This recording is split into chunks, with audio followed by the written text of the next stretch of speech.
عیاش کو، حضرت ہشام کو، دیگر صحابہ کرام کو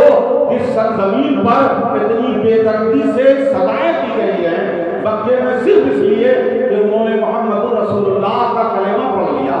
ان کے پیغام کو قبول کر لیا، ان کے دل نے مان لیا کہ یہ جتنے یہ لوگ بنائے بیٹھے ہیں یہ سب بھول بھلیا ہے، یہ دھوکہ ہے، یہ بتوں سے جتنی آرزویں جوڑے ہوئے ہیں صرف دھوکہ ہے۔ دنیاوی معاملات کے لیے الگ الگ سفر میں جانے کے لیے اس کے پاس جانا ہے، تجارت کے لیے اس کے پاس جانا ہے، اپنے جانوروں کی حفاظت کے لیے اس کے پاس جانا ہے، اپنے جان مال کی حفاظت کے لیے اس کے پاس جانا ہے، الگ الگ دنیا کے فائدے کے لیے اور دنیا کے نقصانات جنگوں میں جانے کے لیے مدد لینے کے لیے فلاں بت کے پاس جانا ہے۔ یہ الگ الگ تصورات کے تحت بنائے ہوئے تھے۔ جن لوگوں کا دل کھل گیا کہ مالک رب العالمین ہے، جو سب کا پیدا کرنے والا ہے، وہی ہمیں رزق دینے والا ہے، وہی ہمارے نقصان دینے والا بھی اور نقصان کو روکنے والا بھی ہے، وہی فائدہ دینے والا فائدہ روکنے والا بھی ہے، وہی ہمیں جنگ میں فتح دینے والا بھی ہے، سب وہی رب العالمین ہے۔ جس کا دل اس عقیدے پہ کھل گیا وہ ایسے اٹل ہو گئے کہ لاکھ ظلم کیے گئے، ان کے جسم کے ٹکڑے ٹکڑے کر دیے گئے، ان کے ہڈیوں سے گوشت کھینچ لیے گئے، لیکن خدا کی قسم وہ جو عقیدہ دل میں اتر گیا تھا اس سے ذرا نہیں ہٹے۔ لیکن بات یاد رکھنا کہ جس زمین پہ حضرت بلال کو لٹا کر گھسیٹا گیا تھا، آپ نے دیکھا تاریخ میں وہ زمین کیسی سرزمین بن گئی کہ آج رسول پاک کے فتح مکہ کے بعد سے آج تک وہ مومنوں کے لیے سجدگاہ اور طواف کرنے کی جگہ بن گئی۔ وہی حرم کعبہ ہے۔ کیا کسی نے سوچا ہوگا کہ اس وقت ریت پر جو حضرت بلال کو جہاں گھسیٹا جا رہا ہے، کل یہی بلال رسول پاک کے ساتھ فاتح بن کر زمین پر آئیں گے اور کعبے کی چھت میں کھڑے ہو کر اذان دیتے ہوئے نظر آئیں گے؟ کسی نے سوچا بھی نہیں ہوگا، لیکن یہ ان کے عقیدے اور ایمان میں جو استقامت تھی، جو استقلال تھا، اس نے انہیں جہاں سزاؤں کے دن دکھائے وہی فتح کے دن بھی دکھائے ہیں۔ تو میرے پیارے، بس آج کا پیغام یہ ہے کہ وَلِلَّهِ الْعِزَّةُ وَلِرَسُولِهِ وَلِلْمُؤْمِنِينَ، ایمان والو ہو، مومن ہو، اللہ پر اس کے رسول پر ایمان رکھتے ہو کہ اللہ ہی سب کا مالک ہے اور رسول پاک ہی آخری ہدایت کا روشن آفتاب ہے۔ رسول پاک ہی کے ذریعے یہ کائنات میں سب کو عزت ملے گی۔ اگر یہ ایمان ہے تو رسول پاک سے جڑ جاؤ، سنتوں پہ عمل کر کے، حضور کی سیرت کو اپنا کر، آپ کی سیرت کو پڑھ کے محبتیں پیدا کر کے جڑ جاؤ، اور جو بھی آندھی آ رہی ہے، جیسے بھی حالات پیدا ہو رہے ہیں، یہ خدا کی قسم ہماری ناکامی ہے، ہماری کمزوری ہے، ہماری بدعملی اور بے عملی ہے کہ میرے پیارے سب کچھ کرتے ہیں، لیکن ابھی ذرا سا موسم میں تبدیلی آ جائے تو نماز نہ پڑھنے والے تو دور کی بات ہے، پڑھنے والے بھی چھوڑ دیتے ہیں، نہ کرنے والے تو دور کی بات ہے، کرنے والے بھی کاہل ہو جاتے ہیں۔ یہی وہ مزاج ہے میرے پیارے، اسی مزاج کو، یہی مزاج کہ یہ امت، یہ مسلمان رسول پاک سے جڑ جائے، حضور کی سنت و سیرت سے انہیں وارفتگی پیدا ہو جائے، اسی کو اصل سعادت، اصل خوشی اور اپنے لیے اصل کامیابی کا ذریعہ سمجھ لیں، یہ ان کے اندر بیٹھ جائے، اللہ کی رضا، آخرت کی بھلائی، یہی اصل ٹارگٹ بن جائے۔ اسی کے لیے یہ محفلیں کی جاتی ہے، یاد بنائی جاتی ہے۔ اگر آپ میری بات سمجھ رہے ہیں تو ذرا ایک منٹ میں سوچ کے بتائیے گا کہ جس وقت کے لیے، جو جذبہ پیدا کرنے کے لیے میلاد النبی کے محفل میں رسول پاک کا ذکر کرنا ہے، تو اس ذکر کے لیے مناسبت سب سے زیادہ ربیع الاول کو ہے، اس لیے کہ اس ربیع الاول شریف کو میں رسول پاک صلی اللہ علیہ وسلم کی ولادت ہوئی ہے۔ ایک بات اچانک ذہن میں آ گئی ہے، ذرا بتا پیش کر دوں، ذرا غور سے سن لیں۔ اس ماہ مبارک میں رسول پاک کی بولیے ولادت ہوئی ہے۔ میرے پیارے ذرا سوچو کہ ہم دنیا میں کوئی کام کرتے ہیں، ابھی 3 مہینے سے آپ سن رہے ہیں اپنی فیلڈ میں کہ ابھی ساون ہے، کیا ہے؟ ابھی ساون ہے، ابھی خرماس ہے، ابھی چترپت ہے، کیا اصطلاح ہے، یعنی اپنا کام کرنا کرنے کے لیے اچھے دن دیکھتے ہیں، اچھا مہینہ دیکھتے ہیں۔ آپ شادی کی تاریخ طے کرتے ہیں تو دیکھتے ہیں کہ ذرا دیکھ لیں دن اچھا ہے کہ نہیں، تاریخ اچھی ہے کہ نہیں، گھڑی اچھی ہے کہ نہیں۔ جہاں اپنے کام کا اختیار ہو وہاں اچھا دن اور اچھی تاریخ دیکھتے ہیں۔ میرے پیارے، اس کائنات کا کوئی کام بغیر رب کے ارادے کے نہیں ہوتا ہے۔ تو کیا مصطفیٰ کی ولادت، رسول پاک کی پیدائش اپنے میرے مولا کے فیصلے کے بغیر نہیں ہوا ہے، ارادے کے بغیر ہوا ہے؟ مولا نے جیسے خلق میں سب کو سب میں اعلیٰ اپنے حبیب کو بنایا، منتخب کیا ہے، ویسے ہی اس حبیب کو بھیجنے کے لیے مہینہ اور تاریخ بھی رب نے منتخب کیا ہے۔ جس مہینے کو رب نے پسند فرمایا ہے، اس سے زیادہ بہتر مہینہ اس رسول کی عظمت و فضیلت، آپ کی سیرت کے بیان کرنے کا کون سا ہوگا؟ ہونا تو یہ چاہیے۔ اب ذرا غور کریں کہ اس ماہ مبارک کی مناسبت سے اس کے بہانے میں رسول پاک کی سیرت، آپ کی فضیلت، آپ کی عظمت، آپ کے اخلاق، آپ کے حسن جمال، حسن صورت، حسن سیرت سب کا ذکر کیا جاتا ہے اس بہانے سے۔ اب مجھے یہ بتائیں کہ وہ لوگ جو ہر وقت رسول پاک کی محفل میں رہتے تھے، وہ غائب رہیں تو رسول پاک کا ذکر، اور بے چین ہو تو حضور کے پاس حاضر ہونے کے لیے چھپ کر رسول پاک کی محفل میں مکے میں حاضر ہوتے تھے، مدینے میں 5 وقت نمازوں میں آ رہے ہیں، نمازوں کے بعد محفل میں بیٹھ جا رہے ہیں، جو صبح شام رات دن بار بار رسول پاک کی بارگاہ میں جا رہے ہیں، اور ہر وقت نئی روشنی لے کے آ رہے ہیں، نئی تازہ جذبہ لے کے آ رہے ہیں، نئی سوچ، نئی فکر، نئی ترقی، نئی سیڑھیوں پر چڑھتے ہوئے ہر محفل میں ترقی ہو رہی ہے۔ بتاؤ، ایک بات جو دیکھے وہ صحابی ہو جائے، ایک بات جو دیکھ لے ایمان کے ساتھ وہ صحابی ہو جائے، جنہوں نے بار بار برس محفل دیکھی ہو اور محفل میں بیٹھے ہو، وہ صحابی کا عالم کیا ہوگا؟ ایک نظر میں، ایک محفل میں جو صحابی ہو جائے تو اولیاء کوئی ولی، بلکہ بعض لوگوں نے تو فرمایا کہ کسی کوئی ولی ان کے گھوڑے کے کھر کے دھول کی ان کے مرتبے کو بھی نہیں پہنچ سکتا، تو صحابی کے مرتبے کا کیا کہنا ہے؟ ایک محفل میں صحابی کا یہ مرتبہ ہو جائے تو جس نے ایک دو نہیں سینکڑوں ہزاروں کے کھولے پائی ہو، اس صحابی کا عالم کیا ہوگا؟ میرے پیارے، بتائیں، ذرا سوچ کے بتائیں، جنہیں صبح شام کی محفلیں کی ذکر تھا، ایک مشن تھا، ایک مسائل تھا، اور اس وقت حالات کے تحت جو ہر دن نئے حالات کا مقابلہ تھا، رسول پاک کی محفل تھی، آپ کی قیادت تھی، آپ کی سرپرستی تھی، مختلف تذکرے تھے، کبھی عقیدے کے، کبھی عقیدت کے، کبھی اعمال کے، کبھی فکر آخرت کے، کبھی معاملات کے، کبھی زندگی کے حالات کے، رسول پاک کی محفلوں میں ہر طرح کا ذکر چل رہا تھا۔ ان کو ضرورت تھی کہ باقی شریف میں 12 دن کی محفل کریں، جن کے کام ہر روز محفلیں ہوا کرتی تھی، جنہیں ہر دن محفل حاصل تھی، ہر دن رسول پاک کا ذکر سن رہے تھے، انہیں ہم آپ کے لیے، ہم آپ کی طرح 12 دن کے محفلوں کی ضرورت نہیں تھی۔ ان کے لیے تو ہر دن 12 ربیع الاول، ہر دن 12 ربیع الاول تھا۔ وہ تو آج امت کے حالات ایسے ہو گئے کہ فکر معاش، فکر دنیا، فکر مال و دولت، اپنے حالات کی الجھنوں میں مبتلا، دین سے دور، رسول پاک کی سنتوں سے دور، رسول پاک کے لیے جو دل میں جذبہ اور محبت ہو اس سے محروم و دور ہے، اسے تازہ کرنے، اسے زندہ کرنے، اس سے قریب لانے کے لیے یہ محفلیں منعقد کی جاتی ہیں۔ یقیناً یہ اپنے مقصد کے اعتبار سے بھی، منشا کے اعتبار سے بھی، وقت کے اعتبار سے بھی، ہر اعتبار سے یہ محفل ہمارے لیے باعث سعادت ہی نہیں بلکہ باعث نجات ہے۔ امت کے لیے، آنے والی نسلوں کے لیے انتہائی ضروری ہے کہ اپنے لوگوں کا رابطہ بارگاہ رسالت سے مضبوط کرتے رہیں، دین و ایمان کی بات ہو، ایمان کو تازہ کرتے ہیں۔ اللہ تبارک و تعالی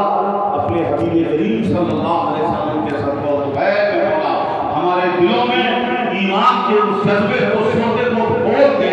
وہ سوتے پھوٹ جائیں، جس سے مومن کے دلوں میں یہ بات جم جائے کہ عزت اللہ کے لیے ہے، اللہ کے رسول کے لیے ہے، ایمان والوں کے لیے ہے۔ اللہ تبارک عزت کی زندگی اور عزت کی موت عطا فرمائے